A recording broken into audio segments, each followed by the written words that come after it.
My sign to clap. We're good. Let's go.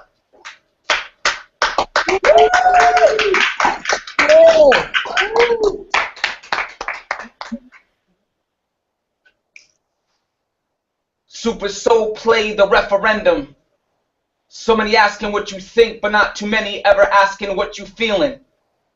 You've got one foot flat on the ground, both hands up in the air, the other foot is firmly pressed against the ceiling. Now how you supposed to walk? Proper language encased in gun talk. When you were born, you were ready to run. No matter how far apart your feet, when they both hit the street, they move like the pavement was the sun, and you learn to giddy up quick. But you don't need a horse to learn the basics. Designate the truth and go and chase it. These fly-by nights are just as dangerous as these drive-by fights. Battle the low to reach the high height. I have a brother who's addicted, so he's fighting the truth. My job description's to enlighten the youth. And I don't have it in me to write a sad poem, so please forgive me if the slime lacks, or most of them do. And I don't have it in me to write a sad poem, so please forgive me if the slime lacks, or most of them do. Ladies and gentlemen, I'm your host, Ryan Parker, and I would like to welcome you to episode 3 of our Write Out Loud Google Hangout Open Mic Series! Shout out to you and the fine people at the Greater Hartford Arts Council for tuning in. Shout out to all of you. I also want to shout out our local Manchester Young at Art organization, which helps to support us in all things poeming. Young at Art also provides a space for us to hold monthly open mics and poetry slam competitions, and we invite you to join us on Wednesday, December 17th at 6 p.m. for a poem-filled night where poets will take the stage and battle with poems in hopes of becoming poem queen or king and winning the grand prize. This will take place on 50 Purnell Street in Manchester, Connecticut at 6 p.m. at Young at Art, and we hope to see you there. Today is an exciting day because we have some talented poets who are eager and ready to perform. Not only is Manchester, Connecticut in the house, but we also have the amazing Neville Adams and his Lyrikal Storm crew hanging out with us. What up, Maryland? Without further delay, I would like to invite our first poet to the mic. Ladies and gentlemen, please give a whopping round of applause to Poet Queen, Brianna Rogers. Give it up for Brianna!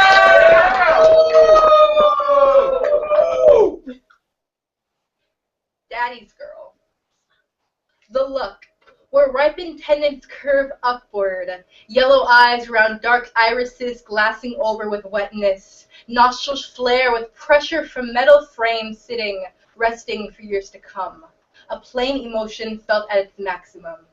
He looks at me like I've been time-warped into SpaghettiOs swirls for hair and webbed thumbs sucked so severely. He looks at me like I am a fossil of intricate creatures that archaeologists have puzzled over for years.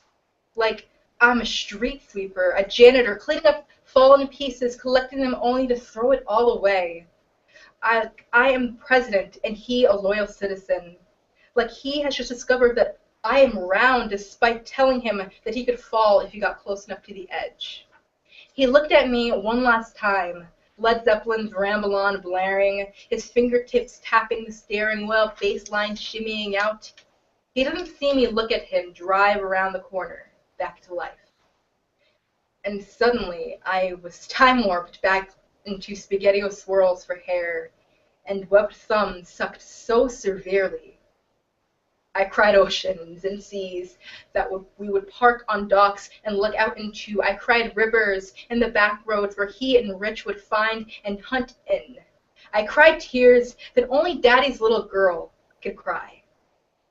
There are 190 days left until I can look at him like he looks at me. I will look at him like he's hung each star in my mobile. I will look at him like he is a statue of Pompeii, frozen in Bastille last moments. Like he sits high in Olympus, living in many mortals, one within myself.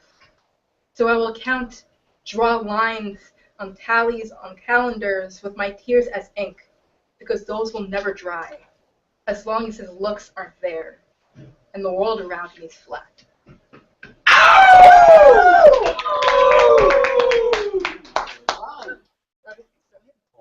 Oh yeah, she's going with the second poem. Okay, so tell them. We have one more poem coming up. We have 2 poems out of Queen Rogers today, so give it up for Miss Rogers! Yeah! Third shift. It can't get any worse than this, right? Left turns onto Main Street, snow fleets, and it's beautiful. And soon enough, beauty burns into blisters as I hold gratitude bags from expansive mini-marts, gloveless. But numb hands are better than empty stomachs. And I'm starving for some satisfaction, some spark to let the light bulb glisten, to turn on the lights instead of turning off the cable, to cancel collector's calls because it can't get any worse than this. That numbness in my hands, the slush from the snow in my throat, and that emptiness in my banking account. This third shift is the worst and the hardest, and I stay stern night after night, cleaning up messes from overgrown children that I can only ask, how could you let this happen? How could you let this happen? How could you let this happen? The worst have subsided. I have divided my range. I want to keyboard smash myself until my teeth look like piano tiles, to use my school books as my own personal fireplace, to grab you by the shoulders and shake out all your apathy. It's just not enough to cool off in our swimming pool of death. Don't let me believe that it gets worse than this. That there will be a day when they turn off the lights, that there will be a blessing not to see my face, that there will be a day when expansive mini-marts have 5-finger discounts, that there will be a day where education seems worse than empty stomachs. Don't let me believe that one day I will look in the mirror and hear in the distance, how could I let this happen? How could I let this happen? How could I let this happen? Thank you. Woo! At this time, I would like to introduce Neville Adams and his Lyrical Storm crew. Turn it over to Maryland!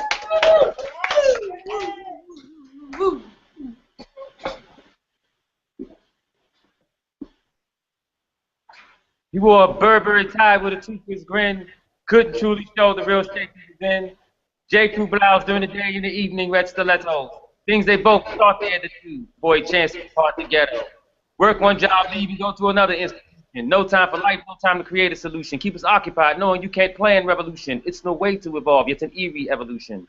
For they dream the American way. Work hard, be a team player, the spoils you receive. Who you know, how you dress, what you eat, what you say. It's the mantra of millions, battle cry they believe. Till they find out their existence had been a charade. And no matter the manner of changes were made, they were networking with blue bloods, common views left to shade, found themselves living hopeless like modern day slaves. Now to shuffle your life like a stack of marked cards. Progress left stagnant, dreams scattered in shards. For movement they hope will be swift and yet lateral. So they rented their souls, it was used for collateral. Hey, what's up?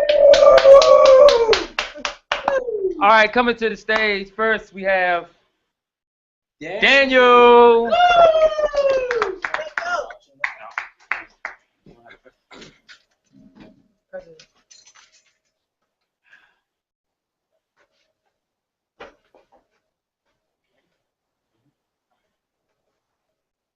I just wanted to go home now.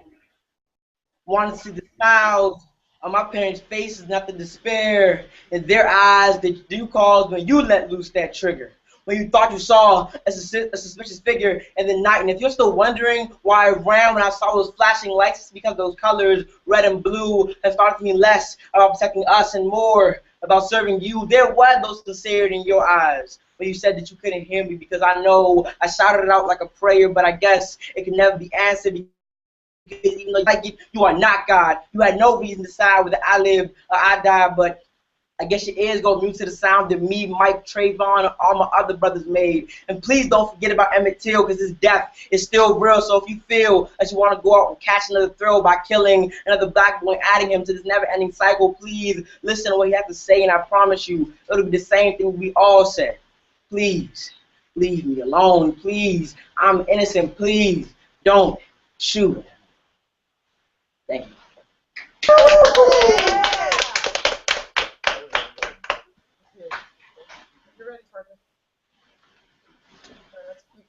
They have, I think that you have another poet, a second poet, Maryland. Yeah, next we have Jawan. Awesome. Jawan! Give it up! Jawan! us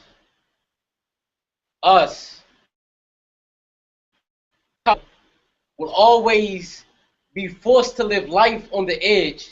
And statistics state that 50% of men of my skin color will be arrested by the age of 23. So I'm upset, y'all. And it seems as if every day in the news or newspapers we hear breaking news. Man shot and killed in a gang dispute. Breaking news. Teen held at gunpoint for the shoes on his feet. Breaking news. First grade girl beaten senselessly by former classmates. They must be people of color. The words descending up from his throat to his stereotypic lips. They had to be black, he says. The words descending up from his heart, up to his throat and rolling off of his tongue, out of his mouth, as if the taste of vinegar were exchanging words of hate with his taste buds. And then he laughs. He laughs as if he had typically expected for a black man to be shot and killed.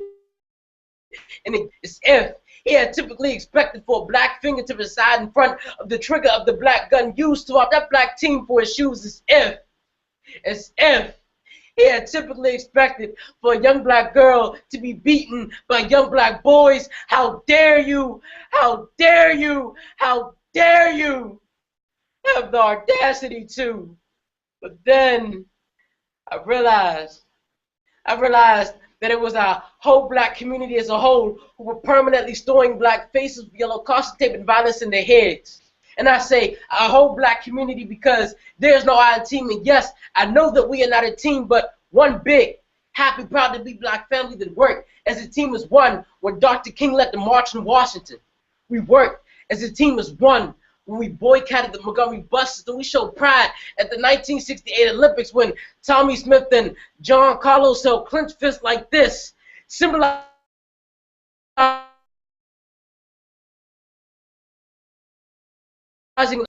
black power.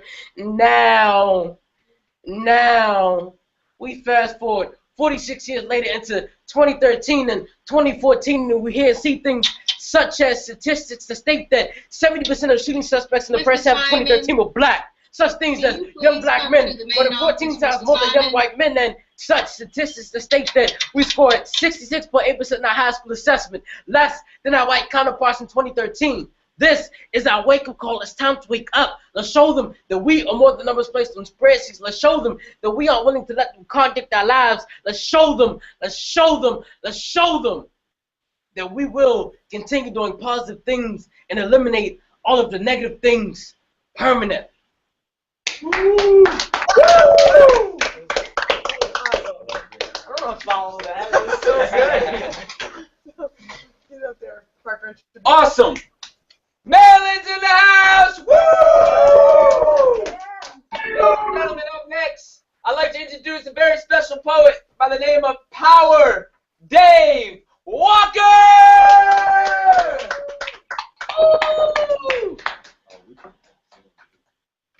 The director I am, shooting actors and actresses. I got at least 70 pages to back this with, and I got at least 16 years to pack this with. I got at least 30 years that said I was acting this, my passion. The only thing I can't fake, the passion. The only thing you can't take. I'm watching films that take a certain taste. I can paint scenes with a camera, I can erase things with a camera, and I swear I can make things through my camera. So I'm aiming at everything and shooting it. I was that black kid with a skateboard. Mama always working, daddy might as well die, and my brother had his own. Skating because that's the only thing I could do alone. Kick pushing through these streets by myself. Working on these tricks, I never needed your help. I just needed myself. So I keep to myself. Rolling past you in a flash, I'm a dash. Each time like the last, I'm too fast for the world to catch me. But that don't mean that the world won't test me. I always fall on my face and get back up with the power that puts the drive in our race. Always did what they told me not to do. What would I change for? I'm still that black kid with a skateboard. Give it up for David Walker!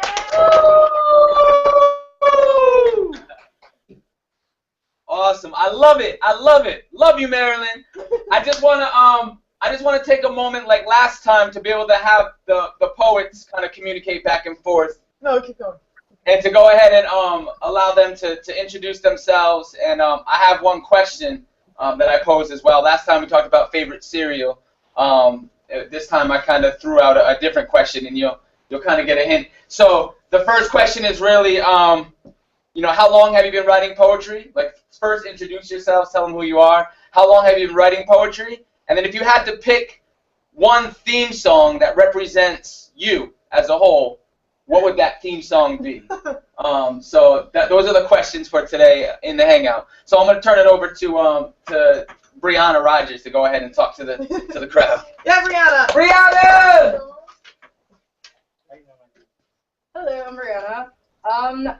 I've been writing poetry sort of since, I'm going to say 5th grade. I used to write song lyrics in this little tiny notepad that had like Taylor Swift when she was an actual country singer. I used to write a lot, really cliche, bad writing, but it's gotten better over the years. If I had to pick a theme song that represents myself, it would probably be Sharp Dressed Man. I'd totally go down with that. And why? Why? It's obvious. All right, give it up for Brianna!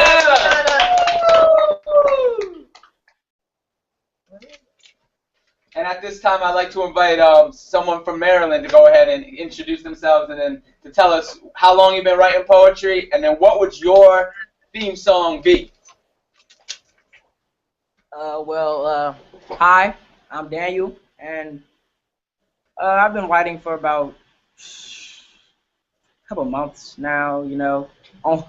Only reason I actually started. What? That's a couple of months. That's crazy. Only reason I actually started was because I heard Jawan and our old mentor Clint Smith's group piece, and I just really loved it, and I wanted to know how I can, you know, be a part of stuff like this in life. I'm so happy. Don't stop. Don't ever stop. You're too good. Thank you. Song 2, I mean, gosh, theme song wise, I don't really think I have a theme song. Shake it off. Shake it off.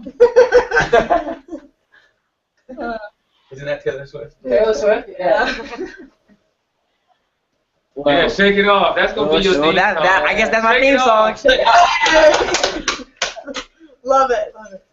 Do I go? Yeah. Can they hear me? They can hear me, right? All right. I've been writing poetry since I was 8 or 9. It started because like I would hear like songs on the radio and I'd be like, oh, I want to be a rapper. Like I want to rap and stuff, and I was like doing that for a while, and then I got into poetry just because like I thought it was better. Like it sounds nice, and like I think it's more emotional but there's like feeling behind it. And if I had to pick a theme song, I would say anything by Kanye West. So like probably Kanye West collection. the Kanye West collection, like everything. Did it. Like yeah, that's basically it. Okay, next one. Oh, me? Yeah. I've been told I have to go, so I will tell you that I think that I've been writing poems since I was about 10, and I have a lot of probably like a lot of musical influence, a lot of conscious artists, socially, politically conscious artists kind of influenced me coming up. And my theme song, it's tough. I love music. If I had to pick one, I think that it would have to be Three Little Birds, just because I think that it kind of represents what I want for everything, just for everything's going to be all right. Every little thing's going to be all right. So I think that would probably be my theme song, which we did get in trouble for because we played the theme song the first hangout, and YouTube wouldn't let us release it. But so my theme is not releasable. Neville, you're up. Oh. And we have also Julian too, right? Alright. Who was the first question? Oh, how long I've been writing poetry? About 20 years. 20 years. Influences classical music. Yeah, classical music because I played classical music for a long time. Of course, connection with neo soul, jazz music. A theme song for me would be "Never Stop" by the Brand New Heavies. Get it. Get it. I love it. I have one more kid. Right. And I think that Maryland has one more student, right? That we didn't get to hear from. Juwan, I believe. Right here. So how you guys doing? Good. Good. After that poem, your poem was so good. Thank you. You guys' poems were fantastic as well. I've been writing for about 5 years. This is actually my second year writing poetry. This is my second year. A theme song. My theme song would have to be Sam Cooke, A Change Gonna Come. Oh, yes! What a delightful pick. And why? Why is that your thing? Why would you say that's your theme song? To make a long story short, there's a lot of injustice in the world that's going on, and I will say that I will not be a bystander, and practically in a society that condones this injustice. To make a long story short, which is why I love that song because it's so inspirational, and it's what gets me up in the morning, keeps me going. Yeah, man. Woo! At this time, I just want to thank you once again, Marilyn. We love hanging out with you. Invite you back anytime. If there's anyone else that you know that you want to connect in the hangout, that would be a beautiful thing. I also want to remind you, for those that are local in Connecticut, I want to remind you that on the 17th, I think, yeah, Wednesday, December 17th, we have an open mic /slam competition at 6 o'clock at 50 Purnell Place. Shout out to Young at Art one more time. They represent and help us in everything. And of course, the Greater Hartford Arts Council. I know that there might be eyes watching. Shout out to you. Thank you for tuning in, and shout out to everybody else who's watching. We love you. We'll keep you Peace. posted on the next one. We'll keep you posted on episode 4. Thanks, guys.